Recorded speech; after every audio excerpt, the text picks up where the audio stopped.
Pessoal, bom dia. Nós estamos estudando o que nos últimos dias? Aposto e vocativo. E aí, antes de continuarmos com a correção dos exercícios, precisamos rever esses dois conceitos. Isso, inclusive, nós já fizemos ontem. Primeiro, nós estudamos o aposto, que pode ser uma explicação, que pode resumir termos anteriores, ou até mesmo apresentar o que? Apresentar uma enumeração, uma sequência de itens. Além disso, nós estudamos também o vocativo, que é um chamamento. Então, quando eu me dirijo diretamente à pessoa com quem eu falo, por meio do nome dela ou de um pronome de tratamento e assim por diante, isso se chama vocativo. Tranquilo? Então, nós deixamos lá na página 29 uns exercícios para continuarmos a pensar aposto e vocativo. Vamos recomeçar pelo exercício de número 2. E eu quero muita ajuda de vocês na hora de marcar essa resposta. Então, juntos na página 29. Olhem aí. Em uma situação de comunicação, o aposto pode ser empregado com funções diferentes. Relacione as 4 funções abaixo às frases a seguir. Então, o aposto ele pode explicar, enumerar, especificar e resumir. Vocês vão me dizer o que cada aposto aqui está fazendo. Veja só. Saneamento básico, saúde pública, atividade física e psicológica. Itens indispensáveis para garantir a qualidade de vida ao ser humano. Esse aposto, itens indispensáveis, ele explica, enumera, especifica ou resume? Resume. Ótimo, Joyce. Então aqui nós vamos colocar letra D. Ele resume. Ele resume os itens que estavam antes dele. Então, quando ele fala itens indispensáveis, está resumindo saneamento básico, saúde pública, atividade física e psicológica, certo? Segundo item, o naturalista Charles Darwin, 1809-1882, propôs a teoria da evolução humana por meio da seleção natural. Neste caso aqui, vou falar do jeito que a gente costuma falar, Charles Darwin. Esse Charles Darwin é um aposto que explica, enumera ou especifica?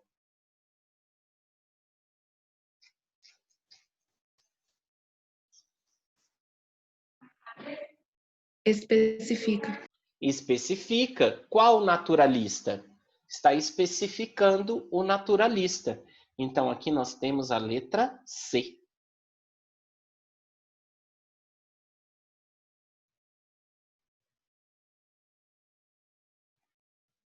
Louis Pasteur, criador do método de pasteurização, é um dos fundadores da microbiologia.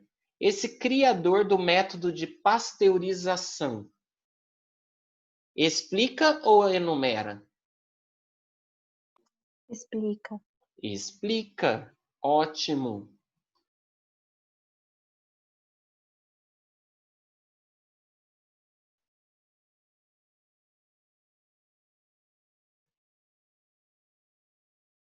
Atualmente, aceitamos os seguintes tipos de cartões: crédito, débito e pré-pago. O que sobrou? Enumerar. Porque ali nós temos uma enumeração, tem 3 itens: crédito, débito, pré-pago. Pronto. Confiram aí o exercício número 2. Enquanto você está conferindo, estou retomando aqui contigo. Neste exercício apareceram em cada um dos itens aposto com função diferente. Então nós apareceram aí trechos destacados que todos estão como aposto. Um resume, o outro especifica, o outro explica e o último enumera. Então você teve aí a oportunidade de observar cada uma das possibilidades de aposto. Aqui ele pede para observar a imagem e depois realizar a leitura da legenda. Alguém aqui conhece o Encontro das Águas do Rio Solimões e do Rio Negro?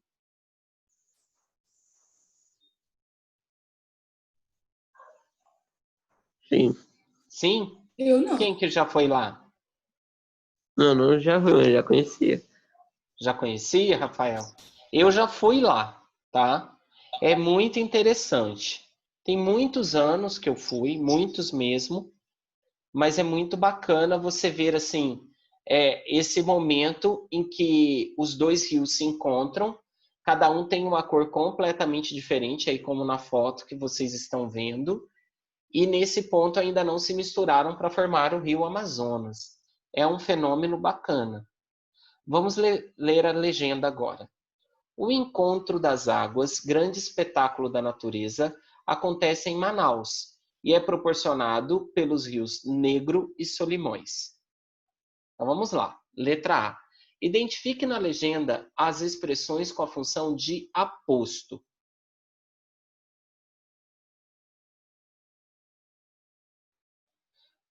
Quais trechinhos ali vocês acham que são aposto?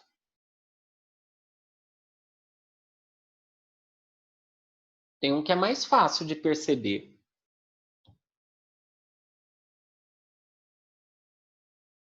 Grande espetáculo da natureza. Então, eu vou colocar assim, um primeiro trecho, certo? Grande espetáculo da natureza, que a Joyce apontou. Eu percebi dois trechos ali.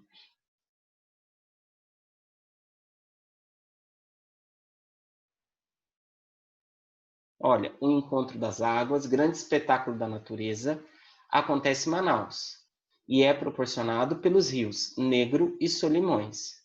O outro aposto é especificativo. Ele especifica alguma coisa. Pelos. Não, depois. Porque por quais rios? É proporcionado pelos rios Negro e Limões. Negro e Solimões.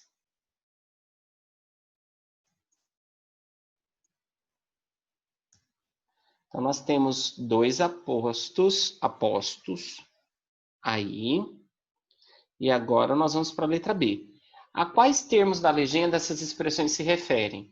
Eu vou colocar numerado 1 e 2 de novo, para que a gente associe com a resposta anterior. Então, grande espetáculo da natureza se refere a quê? O que é um grande espetáculo da natureza?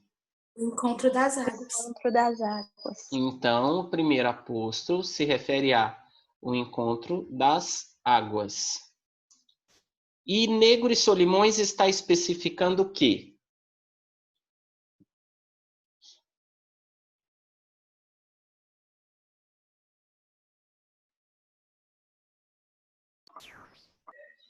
Os rios. Os rios, ótimo. Então, conseguimos responder aí a letra B. Esses termos estavam se referindo a o encontro das águas e rios. Um minutinho aí para vocês verificarem as respostas. Tem gente que às vezes ainda está anotando.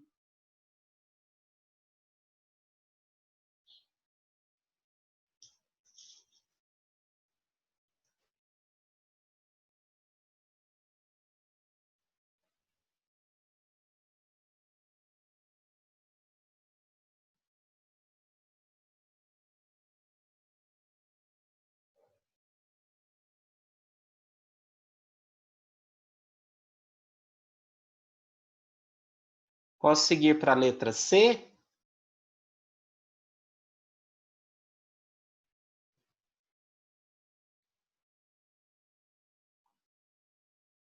Pode. Assinale as respectivas classificações dos apostos usados na legenda. Grande espetáculo da natureza. Resume, explica ou enumera? O que vocês Explica. acham? Explica. E Negro e Solimões? Enumera, especifica ou resume? Especifica? Especifica. Então, nós vamos marcar o quê? Explicativo e especificativo. Então, grande espetáculo da natureza é um aposto explicativo. Negro e Solimões é um aposto especificativo.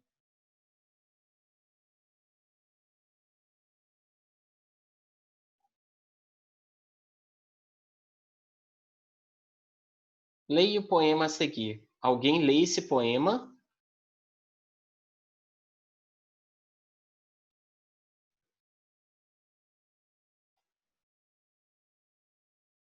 Quem faria a leitura para nós?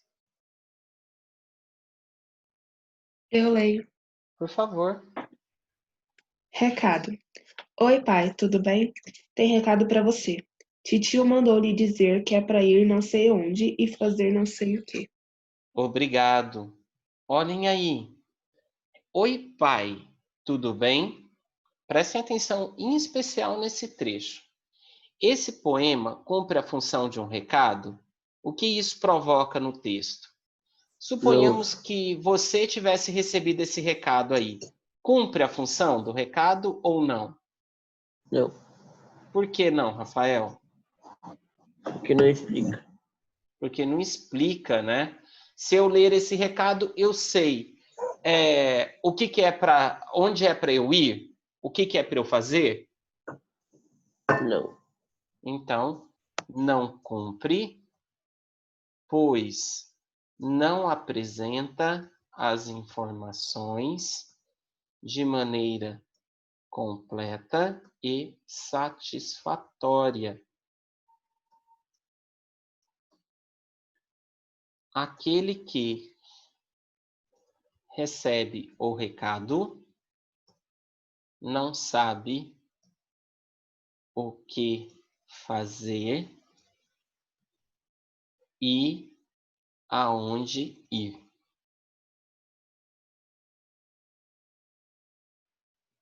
Minutinho para vocês conferirem.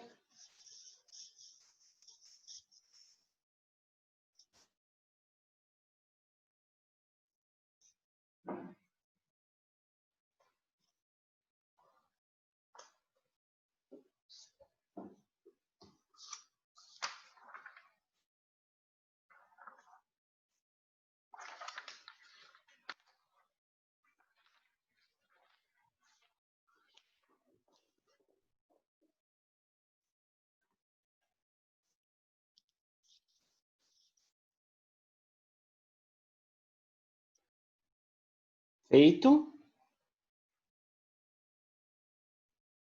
Qual é a função sintática do termo pai nesse poema? Explique. Olhem lá quando ele fala: Oi, pai, tudo bem? Esse pai aí é o quê? Especificativo? Você acha que é um aposto?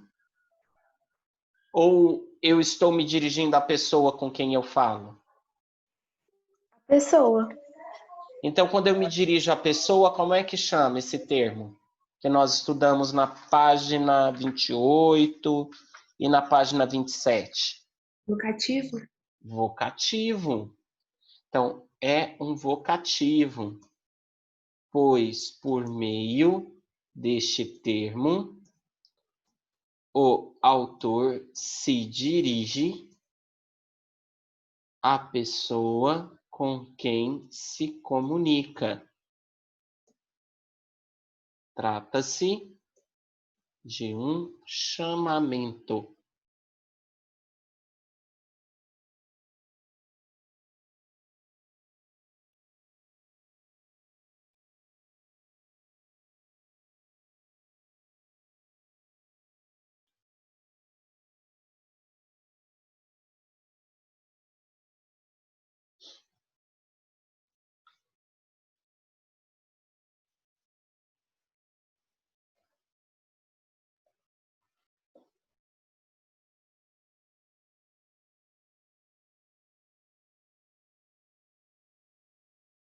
Podemos fazer a letra C?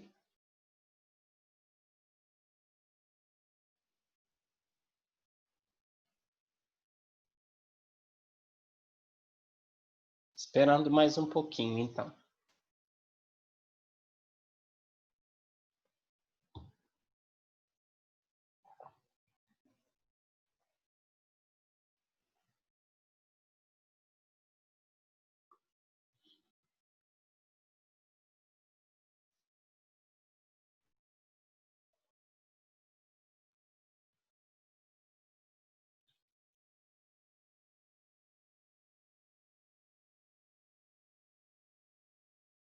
E que função desempenham os 3 últimos versos do poema? Justifique sua resposta. Olhem lá comigo, os 3 últimos versos. Tem um recado para você, 2 pontos, 3 últimos versos. Titio mandou lhe dizer que é para ir não sei onde e fazer não sei o quê. Antes dessas 3 linhas, você sabia qual era o recado? Não.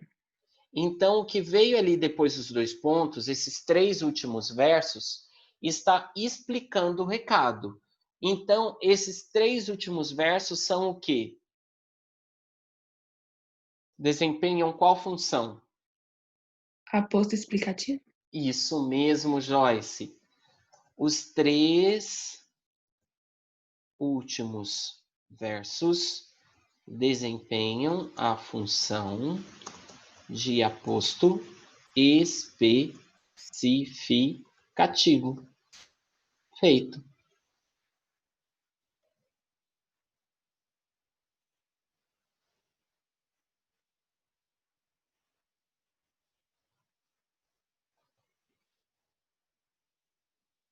Mais um segundinho aí para quem precisa registrar antes de lermos o poema do exercício 5.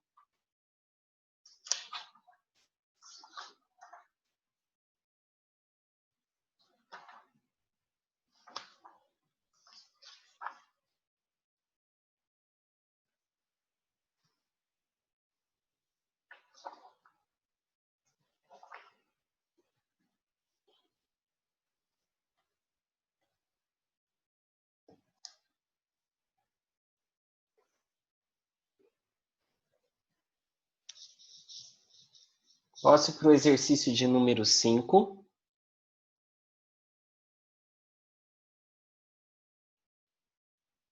Sim. Então, leia o poema a seguir de Alfonso de Guimarães. Alguém gostaria de fazer a leitura?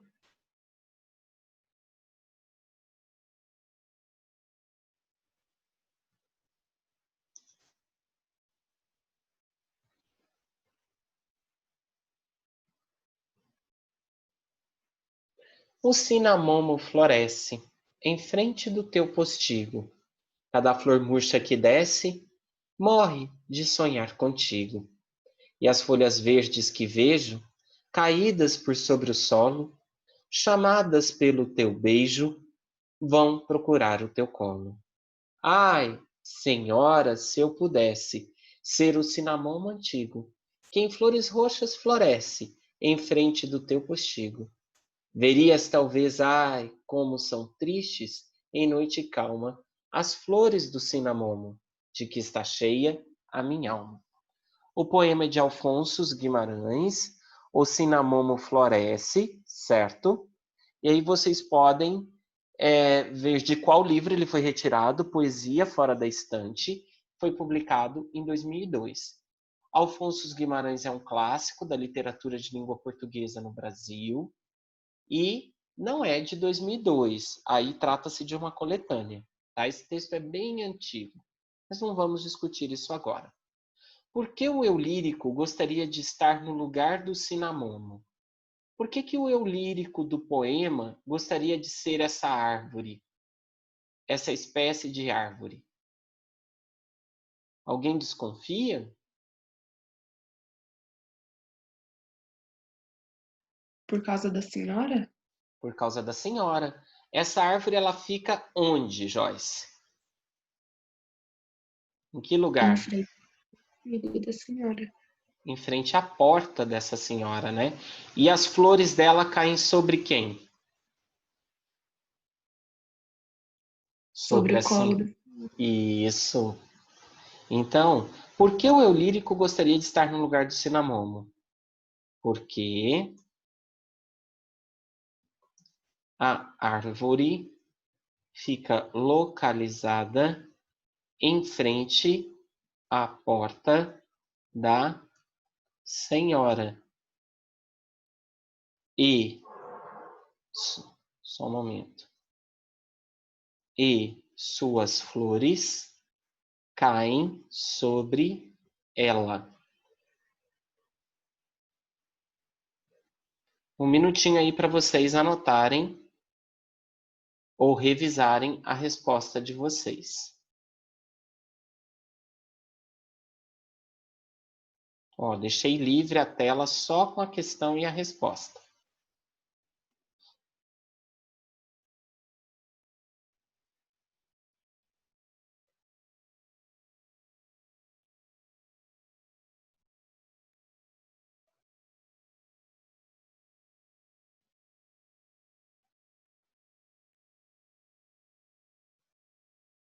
Conseguiram? Podemos seguir?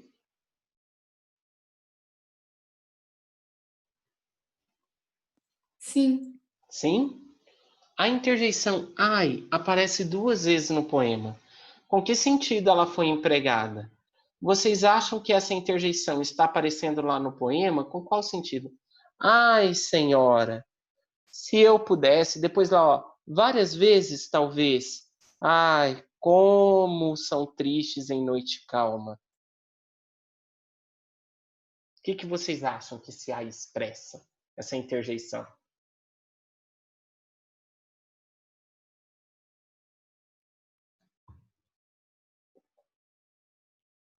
Ele dá mais ênfase ao termo acompanhado?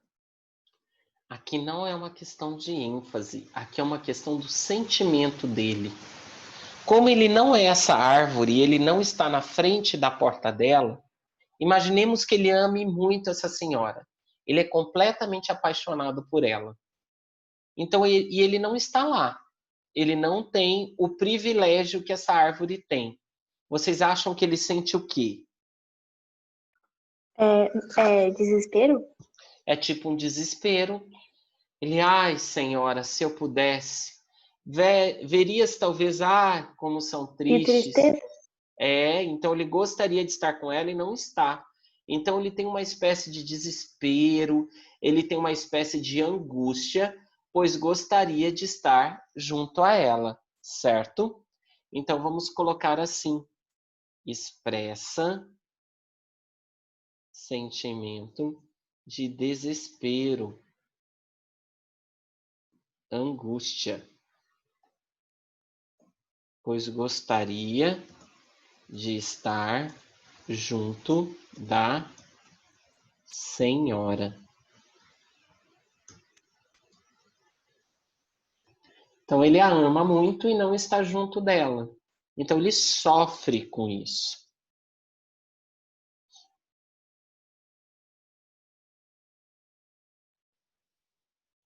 Liberar aqui para vocês o espaço para ficar somente a resposta.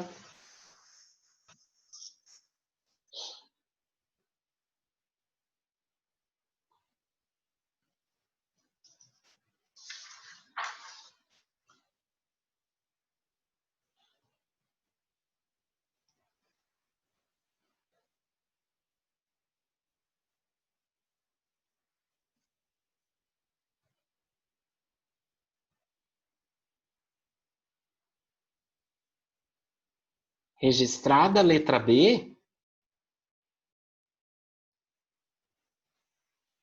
Sim.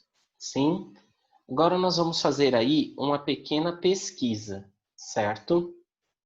No Google. Para que a gente tenha uma ideia melhor. Aqui, ó.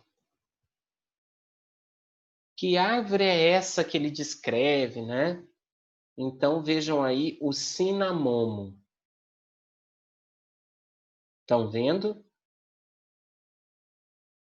É essa árvore que ele fala que está na porta da senhora. Só que ele fala das flores do cinamomo. Vamos ver se eu encontro aqui uma imagem do cinamomo em flor. Estão vendo que as flores são roxas?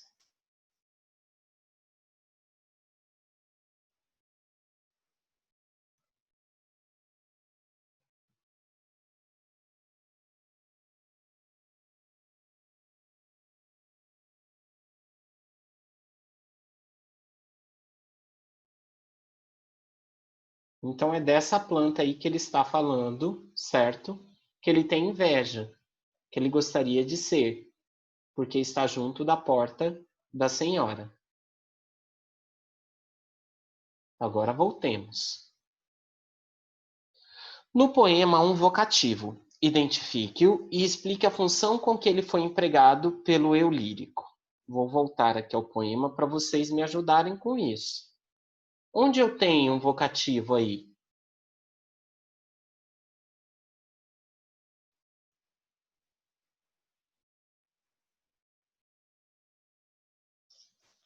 Olhem bem esse poema.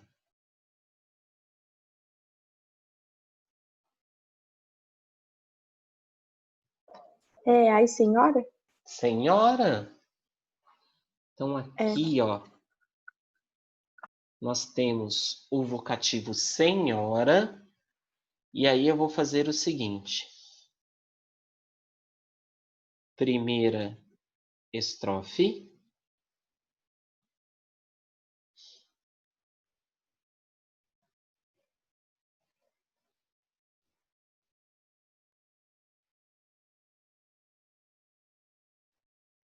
Segunda estrofe.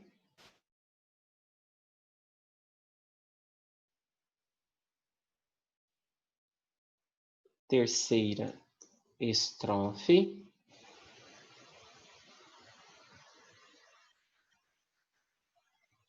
Quarta estrofe.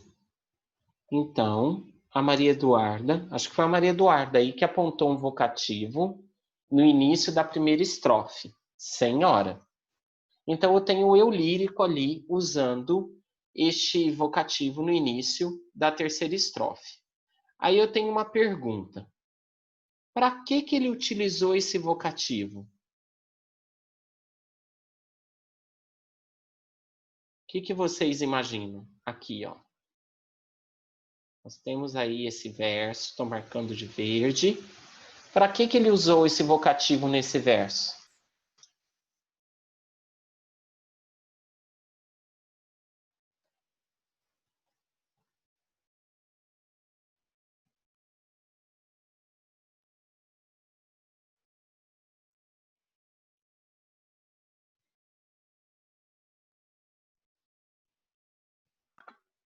Para ele falar como se ela estivesse ouvindo? Isso mesmo, perfeito, Maria Eduarda. É porque ele está conversando, ele está falando para ela de como ele gostaria de estar junto dela, na porta da casa dela o tempo todo, assim como essa árvore. Então ele quer ser ouvido por ela. Então quando ele fala aí na terceira estrofe assim, senhora, se eu pudesse ser o Cinnamon antigo, o que ele está fazendo, certo? Ele está chamando essa mulher amada, né, essa senhora, para que ela ouça, para que ele converse com ela, assim como a Maria Eduarda falou. Então, vamos registrar isso aqui na letra C.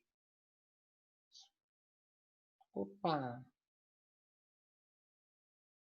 Não é uma linha que eu quero, é o texto.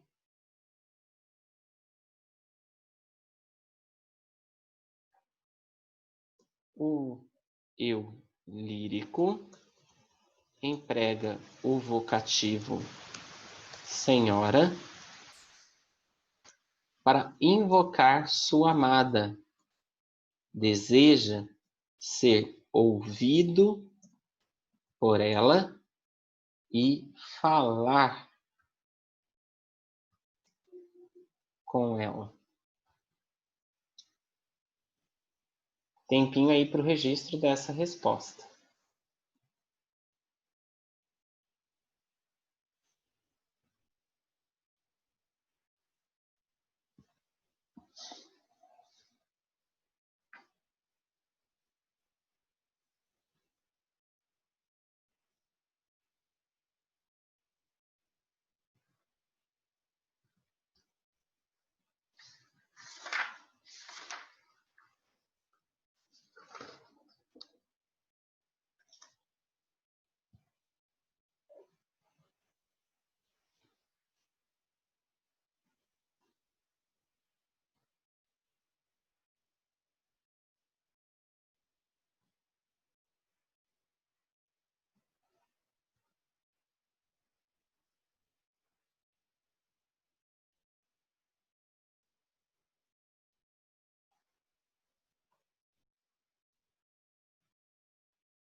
Conseguiram fazer a letra C, deixá-la pronta?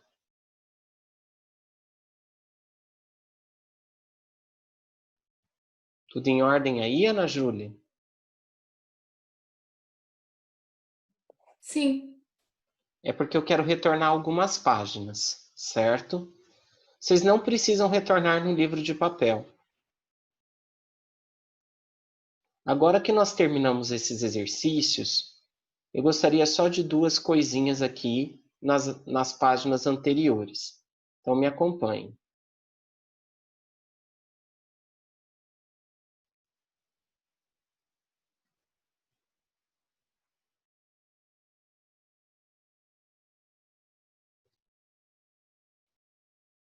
Ana Júlia, você leria para nós essa caixa aqui, ó, que está na tela? O vocativo é, da página 27? Sim. Por favor. O vocativo é o termo da oração usado para chamar uma pessoa ou um ser real ou imaginário, a quem nos dirigimos. Ele é um termo independente, isto é, não se liga ao sujeito nem ao predicado, e na escrita, geralmente é isolado por vírgulas ou acompanhado de pontos de exclamação ou dois pontos. Muito obrigado. Então, aí, nós estamos revisando o vocativo.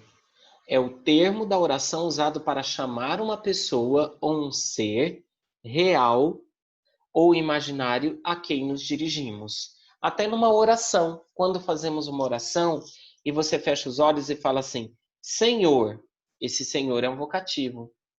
Ou quando você, ou muita gente, né, faz a oração do Pai Nosso, fala lá no começo assim, Pai Nosso que estais no céu, é um vocativo. Então, o vocativo é quando nos dirigimos a alguém durante a nossa fala, durante a nossa escrita.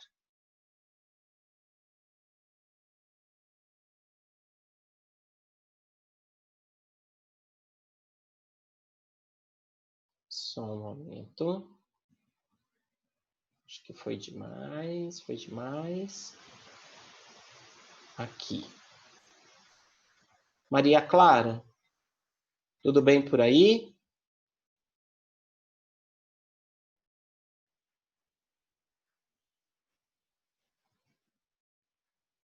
Maria Clara.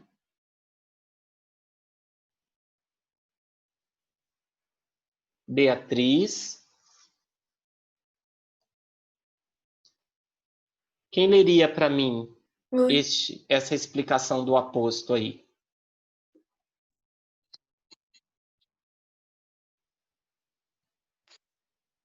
Eu leio. Então, por favor, Maria Clara.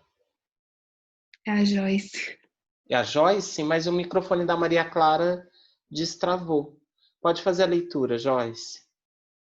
O termo da oração que esclarece ou explica o termo que o antecede recebe o nome de aposto. Geralmente, entre o aposto e o termo a que ele se refere, há uma pausa, marcada na escrita por vírgulas, dois pontos, travessões ou parênteses. Muito obrigado. Então, o aposto esclarece ou explica o termo que está antes dele. E isso acontece por meio do quê? Por meio de algumas marcações. Tem sempre uma pausa, que pode ser dois pontos, travessões, vírgulas ou até mesmo parênteses, certo? Pessoal, a tarefa de vocês está na página 35, certo? Tarefa página 35. Então, vocês anotem aí. O iPhone de LG é o Luiz Gustavo?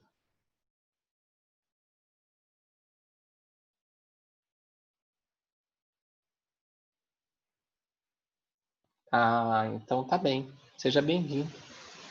Então tá bem. Pessoal, a página 35 está agendada como tarefa, porque ela é uma espécie de síntese, é aquela página de revisão do capítulo. Eu peço para que vocês façam para a nossa próxima aula, que será na semana que vem, tá bom? E observem o seguinte aí. Junto do vocativo, sempre aparece uma vírgula isolando, pelo menos. Se ele estiver no meio, aparece uma antes e uma depois. Junto do aposto podem aparecer vírgulas, dois pontos, travessões, parênteses, certo? Então, observem que junto com o estudo de aposto e vocativo, nós também estamos aprendendo um pouquinho de pontuação.